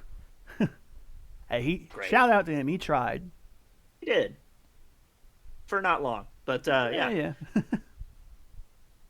So that's me. Back Wait, to this is the guy that jumps up on the balcony and Django shoots him? Yeah, just instant. little again, there's so much lore in the books and stuff beyond that. He was actually a Jedi Council member, so he wasn't just like some Was he bozo. really? He got Yeah, destroyed. Yeah, he's in the background, just like chilling there. Obi-Wan replaces him on the Jedi Council after he dies. Oh, win-win for him. Okay. Yeah, good for Obi, right? Good for Obi-Wan. So that's it for me. Then we're back around to 4 for Dad here. All right. So my number 4 is Return of the Jedi. Um, it, it's a great wrap up to the trilogy. Rebels are victorious. Palpatine's dead. Darth Vader Or has is redeemed he? himself. For me, Return of the Jedi has one of the most iconic images, and that's the Battle of Endor, where you've got the Millennium Falcon. It's being chased by TIE fighters, and there are big starships in the background, and everything is moving very, very quickly. And in 1983, I mean, that was like, wow. They have made space combat so realistic now, and that particular scene has always stuck with me. The one thing that I recall from when it first came out is this is one of the first spoilers that I can recall. Which, by the way, did we have a spoiler warning at the beginning of this podcast? Because I think Just in case. But one of the first spoilers that I can ever recall was I remember I was on some kind of church youth group activity, and we were riding in a van, and somebody let it slip that Leia was Luke's sister. Oof. And Your dreams were I crushed. and I was like, oh man, that's a bummer. So, but yeah, Return of the Jedi number 4. Sorry, I just Very- looked at my list too, and yeah, mine is also Return of the Jedi at number fantastic. 4. Shout out. Basically, I agree with everything Mike said. Good finale. Ewoks are maybe a little strange choice. I kind of wish they were Wookiees, but it's whatever. I'm wearing an Ewok T-shirt right now. Oh Shout yeah. out Ewok. Also, why do people hate the Jabba's palace thing so much? I recently have seen criticism over how Muppety it all looks, and I'm like, I think the Jabba's palace stuff is a lot of fun. I don't. It's a lot of creatures, yeah, but it's fun. It's Star Wars. Why? Yeah, Why is the it bad? Rancor. I mean, who didn't The love Rancor, the Sarlacc, Jabba, everyone in that room, Ethan Mon, my 4th favorite Star Wars character of all time. Who'd you say? Just chilling in the background. Ethan Mon. Ethan. Elephant guy. I really thought you said Ethan. I was like, Ethan. I thought you said Ethan too. I love My Ethan. name is Ethan. My name is Ethan. I can recall being a little disappointed with Boba Fett and how easily he goes out in that movie, because I really wanted to see him, do something really amazing there. No good to me. But then Mandalorian season 2 came along, and it was like, okay, this is why Boba's cool. Yeah. But yeah. So yeah, I guess it'll go Caleb and then Zach now. Okay. Yeah. Aw. Next for me in my list is episode 9. I love episode 9. I clearly am the only one that put it this high up on the list here. I mean, yeah, it's not perfect. None of them are, except for episode 3. I don't know. I loved when they dropped the trailer and you had the Palpatine cackle at the end. I was like, oh my god, this is gonna be the perfect movie. Like, it's not the direction I think that they ever intended going, but I like bringing Palpatine back. I like that he is kind of the true overarching villain of the whole franchise. I would have liked to see a different direction for Snoke, but obviously they gacked him in the previous episode. But I don't know. I mean, it's a fun movie. It's not perfect. Like I said, it's not perfect, but it's fun. It's fun. We got to see the Praetorian, or not the Praetorian Guards, the Knights of Ren, which were completely absent from episode 8, unfortunately. They were absent for episode 9 too, if you know what I'm saying. I mean, yeah, I agree. I wish there was more with them, because I read that comic, Zach, that you gave me or whatever that you let me borrow. Mm-hmm. It's very cool. Like I wanted to see Yeah. more of them. They were teased in 7. We didn't get them in 8, and then they died pretty quickly in 9. But I don't know. It's fun to see Palpatine again. Rey Palpatine was cool. I don't know. I know people dog on the found family thing, which is dumb. It's fine. It happens in movies all the time. Like, get over it. It's a thing. She can be a Skywalker if she wants to. Okay? Yeah, episode 9. I love it. You tell them, Caleb. Thank you. I will. I did. Yeah. Block Yeah. out the haters. Block. We're on 4, right? Yeah, 4. Yep. Yes. My 4 is Force Awakens. I got Force Nice. Awakens at number 4. I thought it was a really, and I know Bailey has said this before, but like just like the fervor, like the hype, the anticipation going into it, like Star Wars is back after such a long time, Yeah. Yeah, that was amazing. was just great. Like, and then afterwards, like after this movie was over, like the speculation just ran rampant. I mean, I just remember like is one it's like, oh, is Rey just like a female reincarnation of Anakin Skywalker, right? And every single idea in the world was rattled off there. Yeah. It was just so much fun. I've rewatched, like, honestly, this isn't my number one, but this is probably the movie that I've watched maybe the second most of any of them. Like, Yeah, maybe. I got it as soon as it came out on DVD, and I watched it all the time. I think the new cast is great. I think all the new characters are a lot of fun, and I think they do a really good job bringing in the old cast. Right, it kind of strokes the nostalgia there. The Han death scene I think is very good. So good. I because I think Kylo Ren is a really great villain. One of the best. Just like I know a lot of people think it's dorky, and they think he's dorky and he's a whiny crybaby, and similar to what I was saying with Anakin in the last one. Well, what do you expect? His uncle tried to murder him. Right. His parents were never really around. Um, it's gonna be weird. He idolizes his evil grandfather and just kind of um, runs with it there. It's just great. The First Order is a legit threat. Rey is a legit hero by the time this ends, and it's just great. I don't know. It's awesome. It's fantastic. Kylo Ren, top tier, tippy toes, top tier Star Wars character. Yeah. Yeah. I think that is where I like that to be. Force Awakens at number 4 for me. Very, very solid movie. Great rewatch capability. Always. All right, Mike, number 3. So for me, number 3 is Star Wars Episode 4: A New Hope. Got it. So is I that think. is that where you had it, Caleb? Shit, no, I was on the wrong list. No.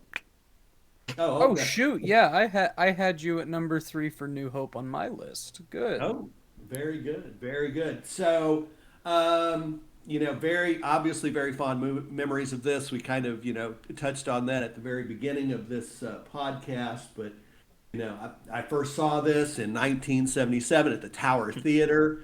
I was 10 years old. And I know because I just watched it like 2 or 3 weeks ago. I went back and I watched it, and it was the updated version that Lucas dropped in the 90s. That's the one that was on Disney Plus that I took a look at. So I know, Caleb, you said you had the originals on VHS. Yes, I do. So, but anyway, I was watching that version, and I know, even though that one's been updated compared to the other versions, it's a little clunky. It doesn't have the greatest effect. McClunky. The lightsaber battle, compared to any other lightsaber duel that you see at any of the other movies Yeah. is not great. And I get that, but in 1977, as a 10-year-old boy, mind blown. I was absolutely transported into this world, and I just could not consume enough Star Wars. Starting at that time, it was mind blowing. The music, the kind of jarring intro and the scroll hitting the screen was amazing. So this one absolutely started it all for me. Going back, one of the things I noticed in my rewatch was just all the scenes in the Death Star, where they're trying to rescue Princess Leia. Um, they have a look, they have a quality to them, and I'm not sure what they were doing with the cinematography there, but it's a feel that I don't get in any of the other Star Wars movies, and I can't even explain what it is, but that that whole sequence there is great. The final attack on the Death Star, one of the things that I really appreciate, this is a small detail, um, but I did not notice it in any of the other movies. But the crosstalk between the X-wing pilots and the Y-wing pilots as they are attacking the Death Star and making their trench runs, Gold Leader and Gold Five, they're sharing out information about how many towers there are, and watch your rear, switch your deflector screens to the rear. That was a really cool little small detail that I really enjoyed. So yeah, episode 3, one of my 4. all-time favorites. Yeah, 4 in the 3 spot. Okay. But I think we know what you're going for there. Yeah. Shout out. Okay. Yeah. Awesome. Shiggity Very shout. good. So my number I know. 3. Drum roll, please. Rogue One. Rogue Fine, One. fine placement, Caleb. I think so too. I think in the top 3 is a very, very good placement for this movie. Is It is. God, it is so good. Like, Solo should have followed in Rogue One's footsteps and get the Star Wars story thing rolling, and just it was so good. The Darth Vader hall scene, like, oh yeah. Krennic was amazing. I love that, and I don't know if this is anything worth noting. We've maybe talked about it before, but small little detail that was obviously not really planned for. I think they pointed out that there's like an extra seat on the Death Star in like episode 4 that they said, oh, that was Krennic's seat, but he's dead now. Just like a little thing that I think about the number of seats that are sitting around that table in that scene. That was a little cool detail. Yeah, just a little thing. Kind of also reminds me of like them adding in like that clone trooper, was it Rex in episode 6, that old man. Just little things like that they can just make up as time goes on. It's like, why not? Just fun. Little things like that I do enjoy. But yeah, Rogue One, oh my gosh, it was great. It was great. A story I didn't really think I needed and never thought about, but what they showed me was amazing. And I love that it literally bleeds right into episode 4. Brilliant. So like if I ever want to, it's an optional rewatch, but when I watch through all of the actual episodes, sometimes I'll throw in Rogue One because it's not really connected, but like I said, it leads right up to episode 4. Why not? It's fun. It's got Leia, it's got Vader. It ties in enough. Arkin. Tarkin too. Yeah, Tarkin too. Yeah, I love I remember walking into the test screening when Chris was test screening that, and before the movie had even came out, and I walked in and saw CGI Tarkin. I was like, what the hell? I was like, is that dude still alive? Zelda's going crazy.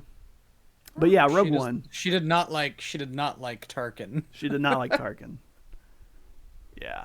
Shout out General Tarkin CGI. That was some good stuff. Tarkin. Tarky. All right. My number 3 is The Force Awakens. We've already brought this up. I love how this movie was just a group team effort. Like, you got all kinds of people on there. Like, Bill Hader was working on this with like Ben Schwartz. You had like Lin-Manuel Miranda doing a lot of the music. It was just like all these people who were just starting to get big and are just huge Star Wars nerds all put their heads together and just made this movie. What did Bill Hader do with this movie? He helped with like the BB-8 voices and noises. Kind of him and Ben Schwartz did, if I remember correctly. But yeah, and then just the intro of Kylo and the First Order is honestly pretty dang intimidating. I still love that opening scene. It's probably one of my favorite scenes in the whole movie. It just shows how brutal the First Order is. And then I don't know, like the rest of the sequel trilogy just doesn't live up to that. But at the same time, that's what the original trilogy did with the Stormtroopers, is they came in, start mowing people down, and then you never see stormtroopers do that again. So I don't know. It's good for establishing what the sequel trilogy was intended to be. Good stuff. A lot of good setup that I wish paid off in other movies, but Yeah. that's neither here nor there. The movie itself, good. I really like it. Top three live action Star Wars properties. Easy. Yeah. Starting out my top three, then in the number three spot, I have The Last Jedi, Episode 8. I thought that this movie, obviously based off the rankings, was the best movie of the sequel trilogy. I just thought it was a masterpiece. Like, it is easily the best looking Star Wars movie. It is the prettiest Star Wars movie just from like a eyeball enjoyment lens there, right? The Holdo maneuver, which a bunch of dorks who don't read up on their lore thinks dumb. Dad didn't really like the skiff speeder thing, but just that overhead shot where all the red salt's kicking up is just awesome. The fight against the Praetorian Guards looks great. I just loved, adored the direction that it was taking things in. You start to see the dyad connection between Kylo and Rey start to be explored. Yeah, I like that a lot.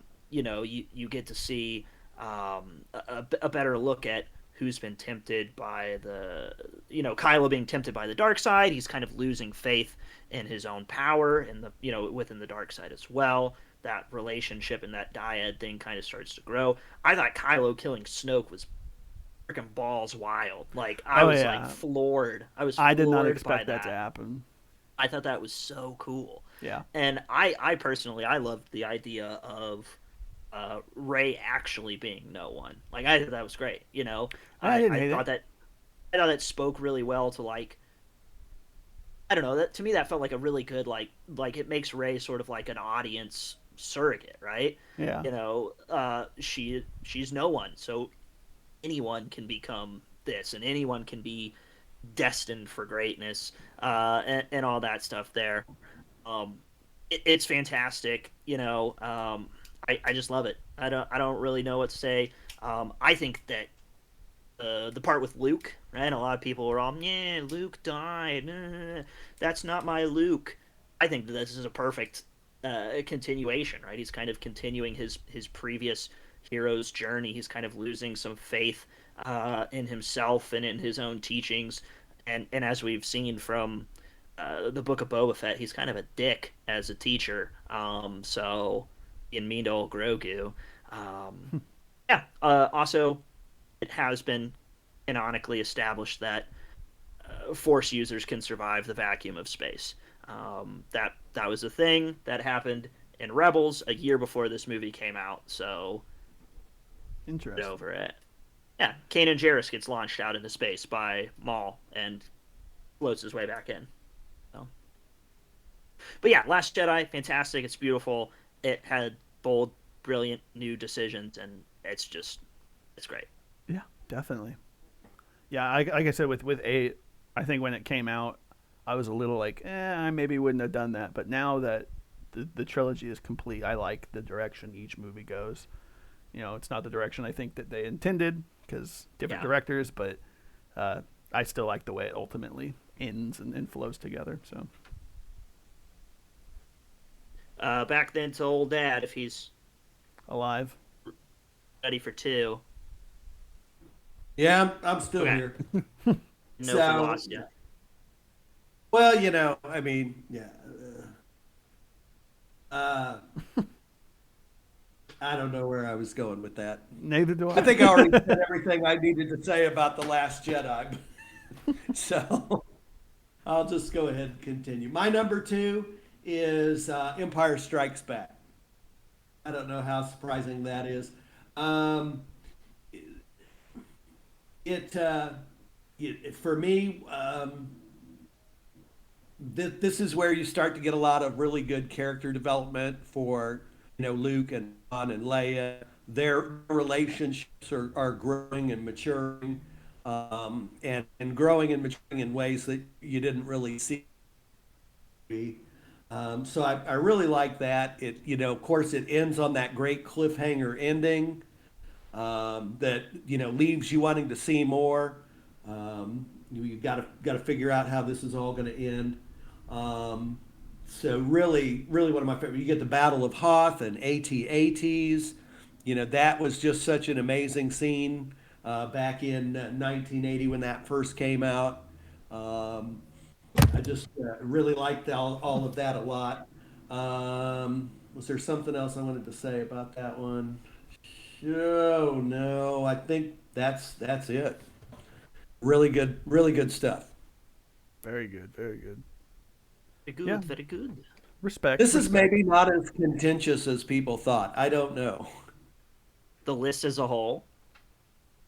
Well, just the criticisms and the praises that people have had haven't been that contentious. I don't think.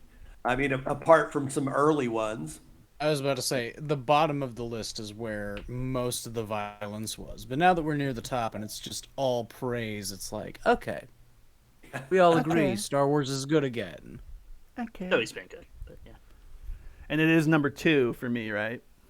Yep. Ew. All right. Yeah. Number 2 is none other than Star Wars: The Force Awakens. Yeah, we've all talked about how much we love Star Wars: The Force Awakens.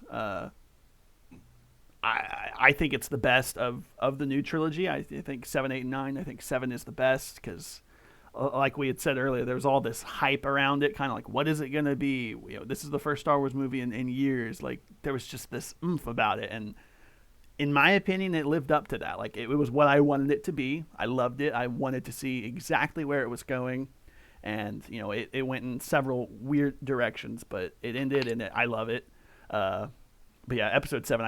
I think Zach, you maybe said it's like the second one you've watched the most or whatever. I think I Yeah. agree with that too. I just if I'm picking one Star Wars movie to watch, it's either probably Rogue One, 3, or 7. Like those are they're so good. All 3 of those are so good.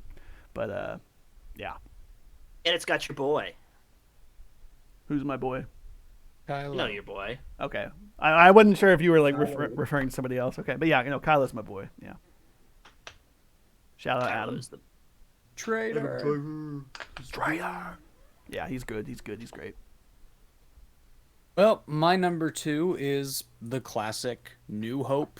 This is just kind of the standard that Star Wars films all have to reach for. It's the start of everything, sets up everything that we know about Star Wars, and it's just a great movie. But just why is every it time that you number go back 2? to watch it, it's fun. I need to know why it's number 2 on your list. Because than it's that, it's fantastic. great. But why it's so old and dated? It's so old and dated. Darth Vader is still one of the best villains to ever walk on screen. You know just about everything about the character just by his demeanor alone. Well, he walks absolutely, in but and he's you a know badass in he's Rogue big One. bad guy. Yeah, he's a badass in Rogue One. He's not really a Great. badass I in already 4. knew that. This is the film where if you watch it, you're just like, I know all of these characters. I know who they are, and I know what they want. Just based on how they talk, how they carry themselves, how they present themselves. Just all their silhouettes are just immediately iconic. Everything about this movie is just perfection for even its time period. Good stuff. It again, it's a classic. It's kind of like saying, well, why do you like the King Kong from 1932 more than the Peter Jackson one? Oh, I don't. I don't. Yeah, I've never heard people It's say great. I love it. It's a classic. It's everything that movie strove to be. that. A classic Bailey, doesn't that's mean it. that Which it's one did number you 1 see first? material. Which one did I see first? Yeah, did you see the original Kong or the Peter Jackson Kong first? I saw the original Kong first. I remember I saw that black and white one at Grandma's first, and I loved it. And then I remember I was introduced to the 70s one, and I hated it. Uh-huh. I think it was because that one was too scary. And then I saw the new Peter Jackson Kong in And you were like, this is the IMAX. coolest movie in the world? And I was like, this is It is cool. so cool. It is so It's cool. good. It's cool. So, It is the very order cool. that you watch things in, I would think sometimes It has the some color- influence, yeah.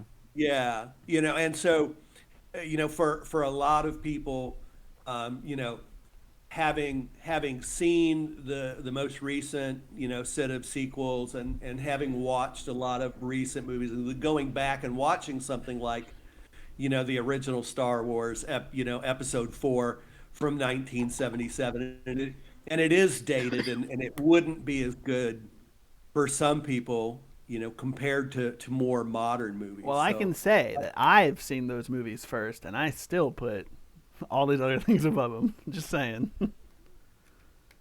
Right. I will say that I have officially 100%ed Bailey's prediction. Congratulations. Oh, I geez. butchered so Thank many you, of thank these. you. Like, there were several on Dad's that were just flip flopped by one. I'm like, God damn it. I Right. got pretty Mike damn surprised me the most.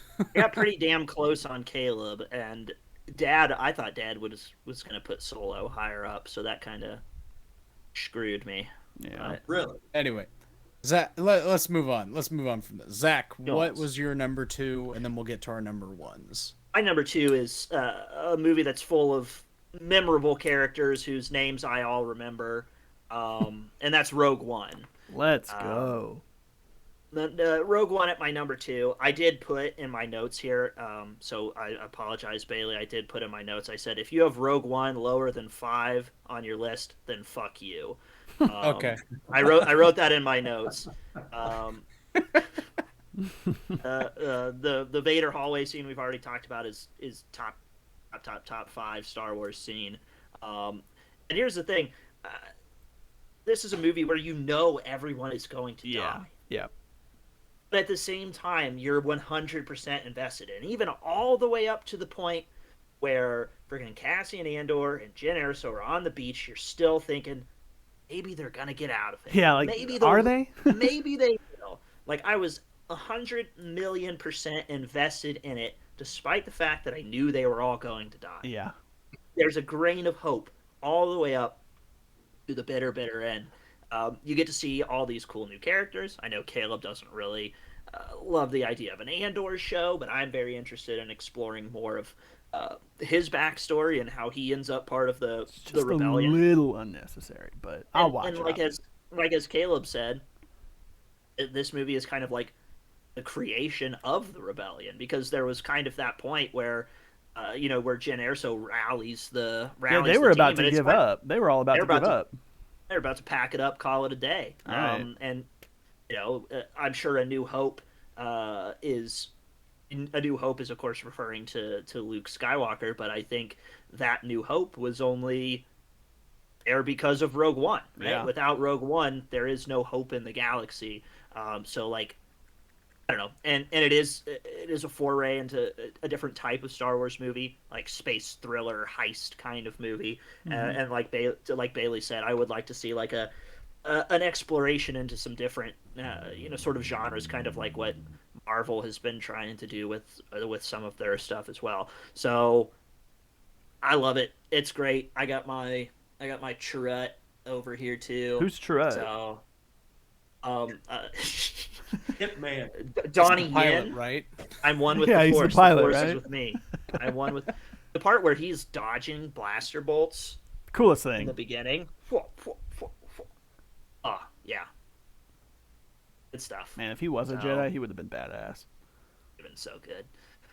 So that's my 2, and we can now wrap it around to the 1s. Caleb and I, of course, are going to have the same, but we'll let Roger. Dad go. So yeah, my number 1. I'm going to piggyback on your number 2. It's Rogue One. That it is the top movie. It was probably the top movie for me. As soon as the credits hit the screen. It has so many memorable characters, and they are. And you remember their memorable names, to right? me. And I do remember their names. But it also had enough, throwbacks to characters that you had heard of. Grand Moff Tarkin. We see more Grand Moff Tarkin in this movie than we see in the first one. Yeah. True. Darth Vader. We finally see Darth Vader, be a total badass. A And he just massacre washes- machine.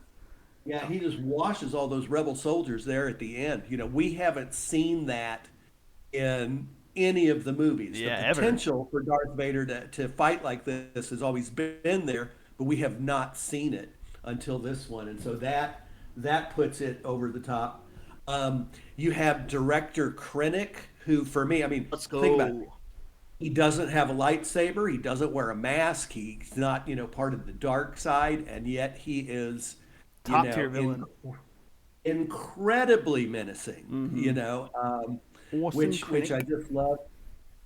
The attack on the Shield Gate, and they bring in, the gold team and the red team, and the using the Hammerhead Corvette to Hammerhead Corvette. drop the Shield Gate. That was great. We get to see the Death Star in action. That Alderaan wasn't its first use. It Dude. got used a couple other times. That one scene where it like pops up like kind of at the end and you just see it on the horizon, the Death Star. Oh, that was so cool to look at. I was like, oh.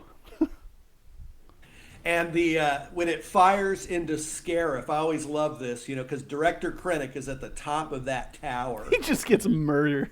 Oh yeah. And that bolt just, it just boom, Perfectly pastes hits the him. top of that tower. Yeah, So, you it's know. like Grand Moff Tarkin was deliberately. Yeah, targeting he's like, hey, Krennic. aim for the top of the tower there. So anyway, I am, that's my favorite, and I am so happy that they're spinning off this Andor series because I want to see more of that universe, the early parts of the rebellion where it's coming together, and they have to be so secretive, and I'm looking forward to that, and maybe cross my fingers we'll get a little K2SO. I'm sure we will. So Oh yeah. anyway. Rogue One. Yeah. Fantastic choice. I'm probably going to watch Rogue One after this. We've been talking about it so much. It just sounds so good right now. Caleb, are you ready? Yeah. Are you I ready didn't know to if do we our were- number one here? Absolutely. Ready? Go for it. All right. Well, our number one, the really only correct choice for number one is Star Very Wars true. Episode 3. Let's go. Hype, Get it. hype. Yeah, no, it is possibly the most rewatchable movie of all time in all cinema history. I've seen it more times than I can fathomably count. Like, it's insane. Grievous is amazing. I think Grievous, just when I unconsciously, not really, just think about Episode 3, Grievous is the coolest part of that. He is so cool, and I wish he was in it just a little bit more. I don't know, but he's set the 4 lightsabers is badass, and this is just really random, but I don't know if you guys ever had one of those kids spitting in your ear dumb theories, but I remember one of the dumb theories was General Grievous was Darth Maul. You guys ever hear that one? I So think dumb. yeah. So dumb. But in the back of my head, for the longest time, every time I would see him, I'd be like, maybe it is. Maybe he's just went through some crazy change. I don't know. But, oh, so cool. Such a great movie. It's amazing. It's perfect in every way, shape, and form. It is perfect in every way, shape, or form. It's the best acting performances, I think. Hayden Christensen is a killer, top to bottom. Shout out to Jumper as well. Ewan McGregor kills it. It has some of the most memorable and meaning noteworthy lines in all of it. Do it. Order 66 is devastating to watch when it happens. It's such a scene. Again and again and again and You know. again. It's devastating every time. Like, Yeah. some people are like, I'm getting Order 66 fatigue, and I thought I was one of those people. But then when they ran it back in Bad Batch, I was like, nope, you can show me Order 66. Bro, I for the rest every of once time. in a while watch like the big master compilations of like Order 66 in real time, like happening to. I watch that. It's so fun to Yeah. watch. Well, and one thing I was going to say, Caleb, is you said that this is the perfect movie, but I think what's so perfect about it is they've found a way to make it even more perfect. And that's like, I want to go, and maybe you would disagree because you don't really like Ahsoka quite as much, but I want to go back and I want to watch the master cut one that's like they splice in all Yeah, of the, I've seen like, that one. No, basically I've seen it. this like season 7 of Clone Wars, like Yeah, spliced they into splice the it, and movie. I think I've even seen Ah. Fallen Order was spliced into that as well. I think because there's Order Brilliant. 66 in there. Yeah, it's Brilliant. so I mean, good. And this movie, Is this the? Because I just recently read that there's like supposedly like a 4 hour cut. that's probably it. Really? Is this what we're? I would Yeah. think so. Well, we're It just talking about really- fan edits of Order 66 scenes. Right, right. So, but I'd read somewhere there was a 4 hour cut that actually kind of, expanded on Anakin's rather abrupt, turn to the dark side. So I don't know. if Seemingly such a cut- abrupt. See, yeah, so that's another thing I was going to say is You gotta know the Clone Wars show. That right. helps. That's one of the main complaints is, well, all of a sudden he's the bad guy. But if you go and you watch like the Clone Wars show, like I think it further accents the movie and just makes it even better. Like it having does. gone through it and watching all that. So also, Dad, I know you said that you think the Maul duel is the best duel in all of Star Wars. I think that's probably, in my opinion, And the second Kenobi. best. The duel on Mustafar to me is that whole speech. Your new empire. I mean, just And that, I mean, yeah. so good. I And there's knew that you guys thought very highly of that one. so much. And there's did you ever play or see the Revenge of the Sith game? Yes, Where yes, there's I know what you're there's talking the alternate ending where Anakin kills Obi-Wan. Mm-hmm. I'm pretty sure, like there's like a cut. He like straight up murders Palpatine, right? Yeah, he kills them both. Yeah. So good, best movie, and like Caleb said, maybe the greatest movie of all time. Possibly, yeah. I mean, I'm off the top of my head. There's 1,000 movies out there, but I can't think of anything. I can't. No. Like Yeah. nothing MCU. I'm Aliens. sorry, nothing MCU tops it. Nope. Nothing. Sorry. Yeah. No. I don't know. Yeah, I think that's all there is to it. That's all she wrote, baby. Let's go. Well, then that pulls it through to my number one, which is Empire Strikes Back. That one is just my favorite movie of all time, and it sets up everything that I love about Star Wars. Good twist with Vader being Luke's father. There are still people who have not seen Star Wars today who are getting recorded having that revealed for the first time, and half of them I think are kind of fake because it's almost impossible to not know that. Yeah. Like I always see those and I'm like, I'm gonna take this with a grain of salt because It's the kid ones I see that are more believable. It's like a kid, like a little Yes. kid. I'm like, okay, the that kid doesn't ones of know. like the like kid ones are great. 35-year-old people who are like, oh, I never watched Star Wars, never got into it. It's like you've been exposed to the I am your father reveal in some capacity. So Yeah. it's Just for like- the views. exactly. But the kids learning it for the first time, that's fun. Yeah. Also, it's so fun to think about, like, this was the first movie that introduced moving objects with the Force. It actually introduced blue lightsabers, because in the original, it was like they were white, because they didn't have the color correction back then. So this was the one where blue was the color reveal. We got the AT-ATs, we got the walkers, snow troopers, we got Yoda, which, of course, great, and also the actual physical manifestation of Force ghosts. So, I don't know. There's just a lot of good Star Wars that came from this. Oh, and then half of Star Wars as we know it comes from Boba Fett in general. Like, Boba Fett inspired all the Mandalorian stuff, which then in turn inspired the Mandalorian series, half of the Clone Wars, half of Rebels. So, like, half of Star Wars came from this movie. So, I don't know. It's great. I love it. Controversial take: Boba Fett is the fourth coolest Mandalorian. That's fair. That's very fair. He's still my favorite character, but I'll agree, like, with anyone who says he's overrated. I don't think Boba Fett's overrated.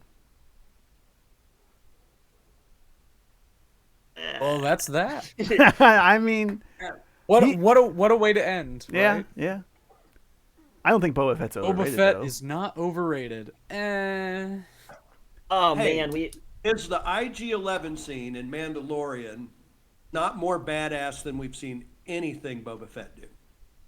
Oh, it definitely is. Yeah, At the time. I mean, but now he's got his own show where he's, I don't know. Did he do anything I'll- in the show that was as badass as? I'd contend IG-11? Boba's return in Mando Season 2 is equally badass as IG-11. Does he walk through lava? No. There you go. I don't know. People I'm people surprised. overhype Boba Fett, and he didn't even do anything in the original trilogy. It's true. I just Yeah, don't he get why stood there. people think it's overhype. I mean, he didn't do anything, but Well, I think maybe Bailey made this point at one point in one of your earlier podcasts where one of the first things that anybody says to Boba Fett, Darth Vader says, "No disintegrations." We need to see Boba Fett disintegrate somebody, and he doesn't do that in episode 5 or 6. He just kind of stands next to Darth Vader, and then he gets thrown into the Sarlacc, and that's it. yeah. True. Early drafts of Rogue One were going to include him, Interesting. and Cad Bane was talk. All of those bounty hunters were talks to be in Rogue One at Could one you point. imagine the hallway scene, but with like Boba Fett instead? Could be It interesting. could have been. It could have been something cool. Yeah. Well, I'm surprised we made it through this whole thing without me mentioning Rebels more than I did. Yeah, I'm kind of surprised at that too. But Yeah. that'll have its time, I'm sure. Rebel supremacy. All right. Well, I think that's it. This is a long ass episode, so I figured it probably would be.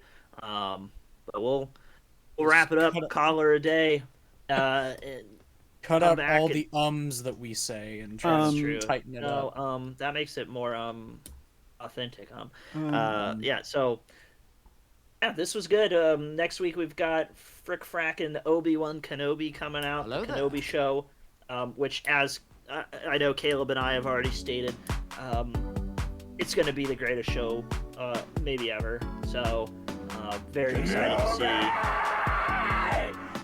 Very excited to Christ see. almighty, my headphones were way too loud for that. Yeah, so Star Wars is good all the time, and our episode is ending